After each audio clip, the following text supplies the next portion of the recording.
We got Nushiro's opponent finally revealed, and it's not Zoro. We got Vegapunk's final message revealed, along with how One Piece ends, and so much more, so make sure to stay tuned for this mind-blowing chapter, one we've been desperately waiting for ever since Vegapunk's countdown started. Now chill parking with it and smash that like button if you enjoy One Piece videos like this one and want to keep them coming. Make this the video you join the Nakama by subscribing and hitting that notification bell to turn on all notifications so you don't miss future One Piece videos and updates. And now without further ado, let's jump into it, spoilers and all. So this chapter is called Stalemate, and I love the chess reference. Love to see my love of One Piece and chess actually overlap. You don't see that often. Stalemate is specifically a move in chess where the player whose turn it is to move is not in check and has no legal move. In other words, the game ends because no move can be made, and yet the opposing side didn't win either. It's one of the most annoying things because you could have a queen and 2 rooks and more while the enemy can just have his king remaining, but if you're not careful, even though you're in a much better situation, that player can still pull off a stalemate or draw. This could be a clue to us by Oda that even if one side is packing more firepower or looks to be in the lead at the moment between the elders and the straw hats, the unique situation is still gonna end in a draw and no definitive win. If I'm putting my future sight goggles on, I'd assume that, as I've been saying, the straw hats are gonna escape without definitively defeating the Gorosei, and that would be this exact foreshadowed scenario playing out. And as if to make me even happier, Oda gives me quite possibly my favorite color spread. The sentence says, "The king is a fighting piece." And we see Nico Robin is playing chess, and all the chess pieces on the chessboard are the rest of the Straw Hat crew. I gotta frame this one in my room, and I really hope they actually release a One Piece themed chess product like this so I can buy it. So quickly, the pawns are Chopper, the rooks are Frankie and Jinbei, the knights are Zoro and Sanji, the bishops, Brook and Usopp. By the way, Brook is a magician and Usopp is an archer, which is just amazing. Great touch. Nami is the queen with the crown, of course, and the king is Gear 5 Luffy. Robin is grabbing him and moving him on the chessboard to reflect the title that the king, despite only moving one space in chess at a time, is a fighting piece too. And the king can be used to help checkmate the opponent. But enough about chess, let's move on to the chapter, and it starts off with that crazy cliffhanger where Mars seemed to see the special snail he was looking for, but then heard something, for lack of a better term, wet. Well, turns out that it wasn't Dragon using his storm powers, sadly, but instead it was a giant tank, like a water tank, with Vegapunk's massive head inside, and in comedic fashion, Vegapunk's head still even has hair too. But don't jump the gun and assume that Vegapunk is still alive just yet, because we're gonna come back to that. At this point, even the seemingly immortal Mars asks, "So this thing is still alive even after you are gone?" Question mark. What exactly is death? Where does the consciousness reside? Is this quote-unquote you, Vegapunk, end quote? And there's some interesting philosophical questions being raised here, and maybe this is revealing more about Mars than it is about Vegapunk. As a mortal being, he could be fixated on what it means to be alive and what death is exactly. But anyways, Mars is in the room and he steps on what he thinks is the special snail, aka the Haishin Denden Mushi, but the shell is fake, and Mars discovers that inside there's just a normal Denden Mushi. Now, even though it totally goes back on the cliffhanger of him finding it last chapter, I am very glad it wasn't the real one, because that would have been so stupid if the greatest genius in the world just made it so easy to stop the broadcast. And it's starting to get hilarious how often Vegapunk seems to outsmart the Gorosei, and he doesn't even seem to need to work that hard in order to do it. Anyways, Mars starts to panic because he doesn't know where Vegapunk hid the real one now, which is just what we like to see. I love to watch the so-called highest authority in the world squirm like this. Then we cut to all over the world to remind us that this message is being broadcast everywhere. We see in Seer Village Kaya, Mary, and the trio Ninjin, Pimen, and Tamanegi discussing Vegapunk and his impact on the medical world. So good to see these characters again, and so good to see Vegapunk getting credit as well. I've been saying I've really come to like Vegapunk in this arc.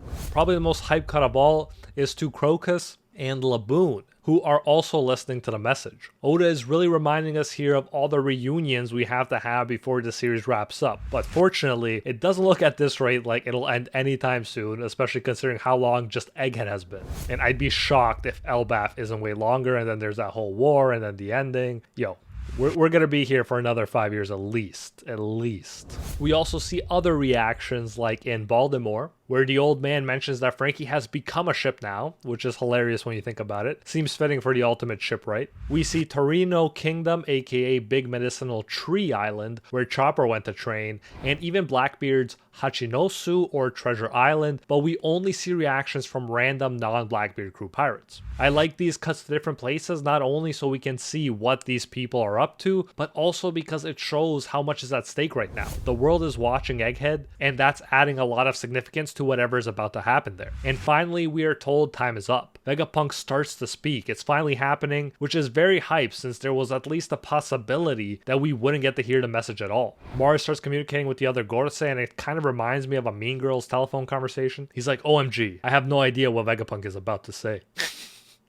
But it's highly possible that he intends to get revenge for Clover and O'Hara. And yes, I hope that's true because I love a satisfying revenge story. We then cut to Bonnie's group so we can find out who will be taking on Swordsman Nushjuro. We knew they'd need help, but it's not Zoro's turn yet at least, but rather Sanji comes in and kicks Nushjuro in the face. Gotta love those kicks in the face, and when you think about it, it must be cool that after this, Sanji will be able to tell people that he kicked the highest authority in the world in the face. Very badass. Nushjuro, for his part, turns into his Bakotsu form and bites Sanji. Oimo and Kashi restrain Nushjuro from both sides, and then Bonnie does actually look to be pretty useful as she turns into her giant future form and stomps on Nushjuro. One thing's for sure, they're definitely doing better than all of those pacifistas. Like, it's to me still so sad that they got crushed so quickly.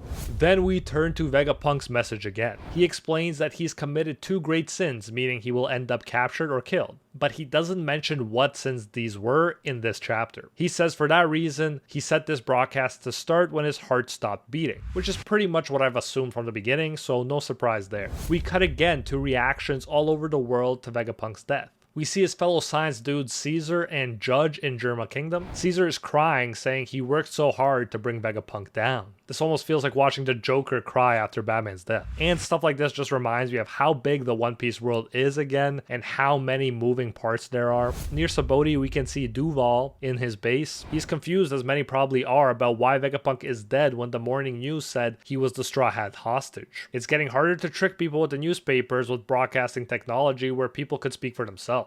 And so it's fitting that we next jump to who is most affected by this, namely to Big News Morgans. At his headquarters, we can see that he is very angry. He says, this kind of broadcast will be the end of the newspaper's business. And I think he's onto something. I mean, I can't remember the last time I've seen a newspaper, although I would probably read it if a bird delivered it to me. But while we are seeing these characters, Vegapunk's message continues. He says, whoever ends up killing me, I don't blame them as being quote-unquote evil. I will not label anyone as good or evil, since I don't understand quote-unquote him enough to do so. A mature view, and Vegapunk is a prime example of the difficulty of labeling someone as simply one or the other. Although I think Vegapunk was more of a good guy, and I made that clear by consistently talking about how much I like Vegapunk, you still can't say he always did the right thing. But at the same time, there's so many way more evil characters that I can't help but like Vegapunk when looking at the sum of his life. This was an important thing for him to say also because it makes it clear that he's not positioning himself as the good guy, which makes him even more likable. We then cut to Nami's group, but don't worry, Vegapunk will drop the big bombshell before this chapter is over. Saturn, the most despicable himself, reaches the cloud where Nami's group is. Robin hears Saturn's voice and becomes frozen in shock because she recognizes the voice that she heard at O'Hara. We even see a flashback of that moment. Can't believe Oda is giving us even more reasons to hate this dude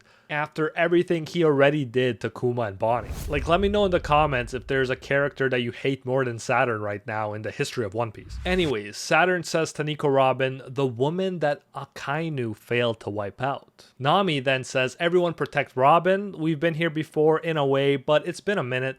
Brooke then cuts off one of Saturn's legs, which sounds good. It sounds awesome, but I think we all know by now that these dudes just regenerate like crazy. Usopp then shoots an explosive bullet. Always good to see him getting into the mix. And just FYI, I think he'll have an epic fight at Elbaf because he definitely is overdue for one since Wano didn't include anything that crazy for him. Plus, we all know Elbaf is Usopp's arc. But back to the chapter, Nami pulls Robin away while she uses Zeus to block Saturn's legs. And Chopper uses Guard Point to protect all of them. Always nice to see Guard Point getting some love against an elder, no less. We then cut to Mars again, and he's talking with the other Gorosei. He says, What would happen if I destroy the power plant? But Saturn stops him, saying don't do it. We could care less if it ends up wiping out all the battleships and soldiers surrounding the island, but, and Top Man continues, it would mean no one would ever be able to create another Mother Flame. You know, that death ray that can just wipe out an island in an instant and erase it from history. Vegapunk then drops the Mother Flame of shocking words. He says, and I quote, "What I'm about to say may sound absurd. Many will laugh at me, but everyone has the right to know. Let's begin with the conclusion. The world will sink into the sea."